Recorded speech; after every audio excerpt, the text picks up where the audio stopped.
దేవుడు కూడా ఏం చేశాడు తెలుసా? నాలో పులుపు ఉందిరా, నాలో తీపి ఉందరా, నాలో రకరకాల రుచులున్నాయిరా, అందుకే నువ్వేం చేస్తావో తెలుసా? అనుభవించు. ఇల్లు తెంపుకో. మామిడి పండు ఎలా ఉంది? బాగుందా? యాపిల్ పండు బాగుంది. సీతాఫలం ఇది బెలేగా ఉంది. దానిమ్మ పండు ఇది కూడా బాగుంది. అరటి పండు అది కూడా బాగుంది. చెరుకు కర్ర అది కూడా ఏంటి, కర్రలో తీపా, అదే వెరైటీ నాయన, అంతే కదండి. ములంకాయ కూడా ఉంది, ఇది వండుకొని ఆయన బెలేగా ఉంటది. ఏంటి నాయన ఈ పులిపేటి ఎందుకు ఇచ్చావు? అనుభవించు. ఈ తీపి ఎందుకు ఇచ్చావు? అనుభవించు. ఈ అరటి పండు ఎందుకు ఇచ్చావు? అనుభవించు. అంటే ఈ రోజు ప్రతి మనిషి దేవుడిని ఏం చేస్తున్నాడు తెలుసా? అనుభవిస్తున్నాడని మర్చిపోకండి. ఆయన ప్రేమను నువ్వు అనుభవిస్తున్నావు.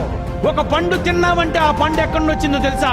ఆయనలో నుండి వచ్చినది. నాయన నాలో స్వీట్ ఎక్కువరా, నాలో స్వీట్, షుగర్ వ్యాధి కాదు నాది, అంతేనా? దేవుడు ఎవరండి?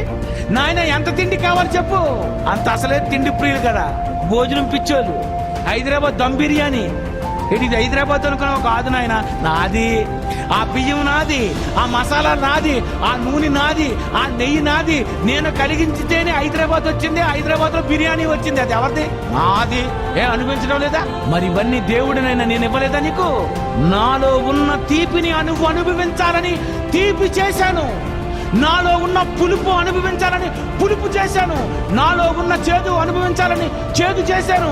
నాలో ఉన్న రకరకాల రుచులన్నీ నువ్వు అనుభవించాలని ఈ ప్రకృతిలో ప్రతిదీ చేశాను కనుక రుచి చూసి తెలుసుకోనేసాడు. అంతే అంతే, ఒకే మాట ఆయన చెప్పేశాడు, టేస్ట్ చేయి, రుచుడు. ఎందుకు చేశాడు సృష్టి తెలుసండి? నేనే నాయన, దాన్ని చూడు. దేవుడినైనా నేను కనిపించను కదా, కనిపించనే నన్ను నువ్వు అనుభవించాలంటే ఎలా? అయితే నేను నాలో ఉన్న రుచంతా నేను చేసి పెడతాను. ఒక పండులో తిను, దీన్ని తాకు, దీన్ని అనుభవించు, దీన్ని ఆరగించు. దేవుడినైనా నేను ఇచ్చానని అప్పుడు నువ్వు నమ్ముకో.